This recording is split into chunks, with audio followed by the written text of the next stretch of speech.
Hi everyone, welcome back. Today's video is going to be just a bunch of disappointing products that I did not get along with.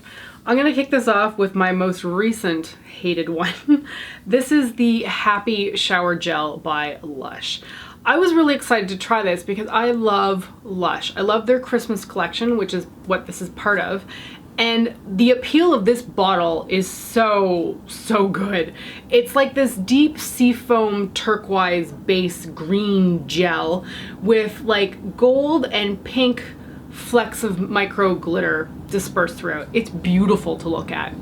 And it says that it's a trio of neroli, which I don't actually know what neroli smells like, but there's also lemon and orange in here. And I'm like, well, I like lemon and orange, so of course I'm gonna like this.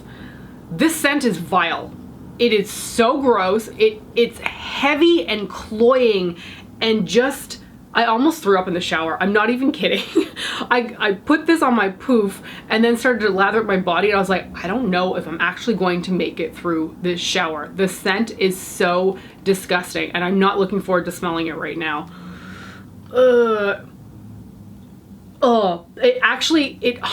Well, I need to cap it. It 100% triggers my gag reflex. It like hits me at the back of the throat and I just want to like launch this across the room. It smells so bad.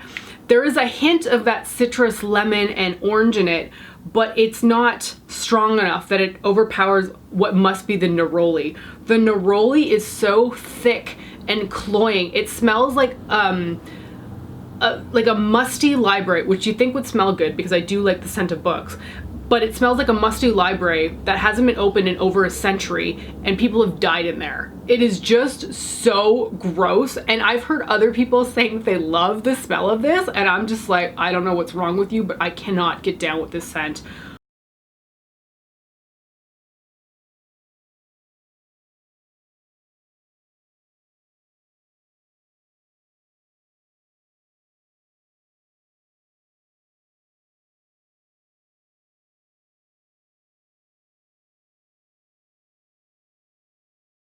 Oh, I don't know how I made it through that one shower. I used it and I was like, never again. And just smelling it now, I actually want to go throw up. That is a horrible scent. And it's called Happy. This does not make me happy. Okay, moving on. Jeez.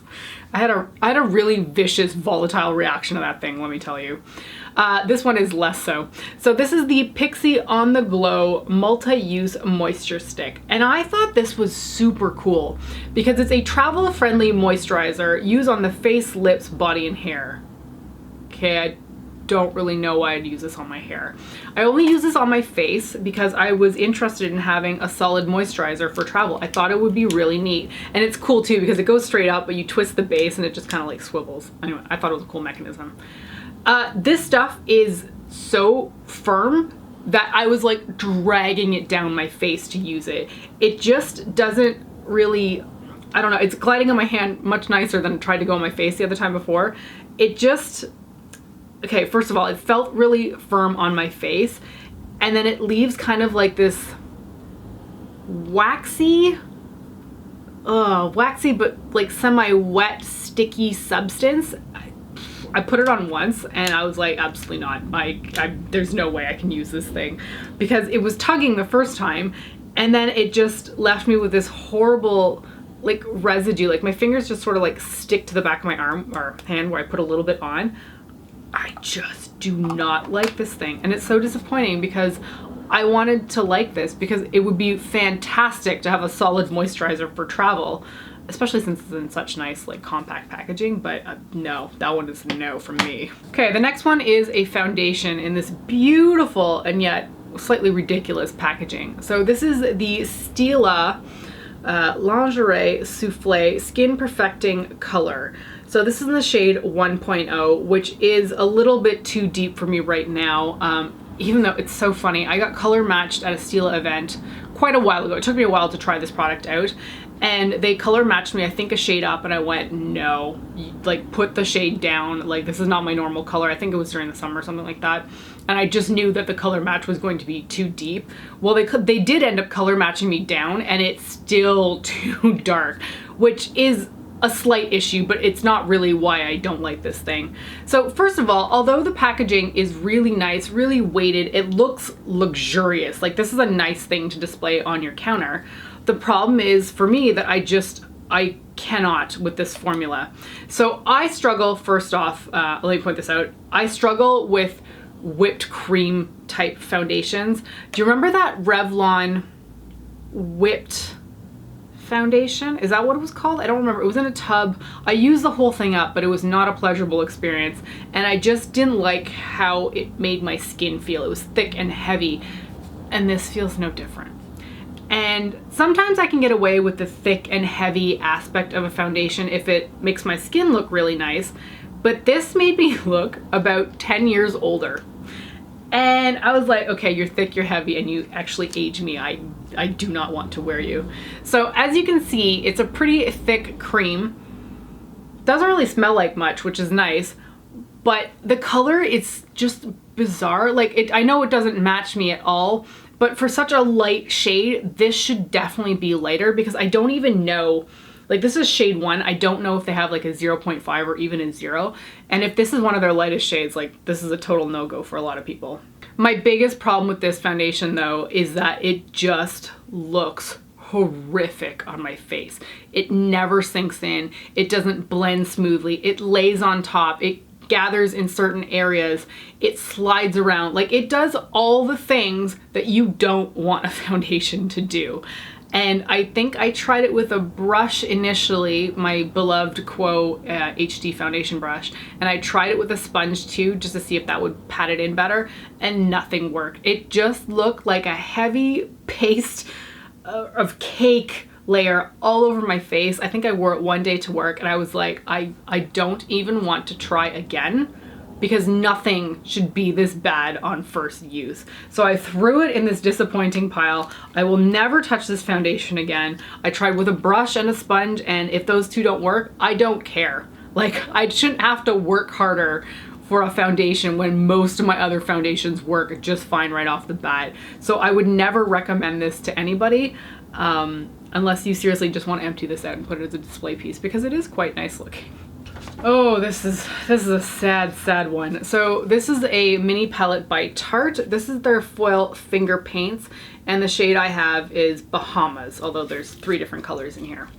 So I thought these were gonna be kind of cool at first, because the shades are pretty. Now, I don't like applying my eyeshadow with my fingers because I just don't feel like I'm very precise. Plus, with nails, like, you're almost always digging your nail into the product and then you end it up with on the back side of your nail, and it's just disgusting. So I don't like using my nails, number 1, for applying my eyeshadow. I just prefer using my brushes. But I kind of figured that even though these said these were foil paints, foil finger paints, I could actually use my brushes with them.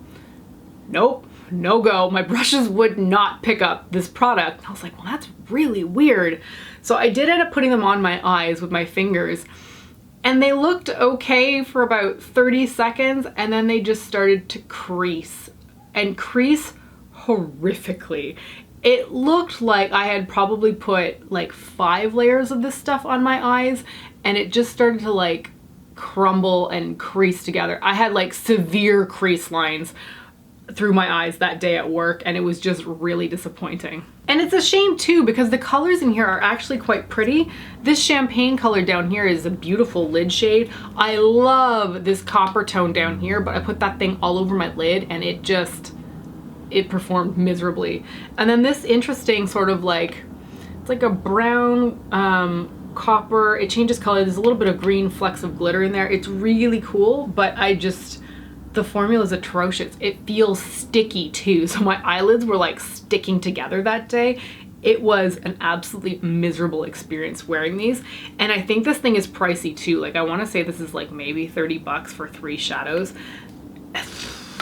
I don't know how they put this on the market. I mean, maybe it works for people who don't have especially creasy eyes, but I used 2 eyeshadow primers that day and that couldn't prevent this from creasing. So these are just an absolute no-go for me, which is a shame because the colors are really pretty. Okay, the last thing I have to talk about is a skincare item, and this is the Korres Wild Rose Spotless Serum. It's got 15% vitamin C in it. And I've liked a lot of Korres products over the years. Their rose oil in particular has been really nice. So anyway, this is a serum that you shake it up, which should have been my first clue that this was not going to work out in my favor. But you shake it up because you're mixing it with the oil. And then when you take it out of the stopper, you got a little bit of product here that you can kind of see. I don't know how well it's going to show on camera. It's very oily.